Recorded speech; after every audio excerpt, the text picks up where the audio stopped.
Hi, this is Keshav. I'm Python trainer here. One of our students he got placed recently. He will share some experience. Good morning, my name is Dhanush.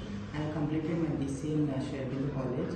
During May, I joined in PySpiders. Initially, I was in Moodley's batch where I learned SQL and I upskilled myself in SQL queries and everything. Later, during the month of August, I joined for Keshav Sir's batch where he trained us immensely through his techniques and taught us everything.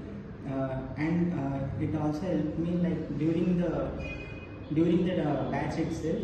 Had done like many presentations and also I took grooming with the sir, which helped me a lot to overcome the stage fear and everything.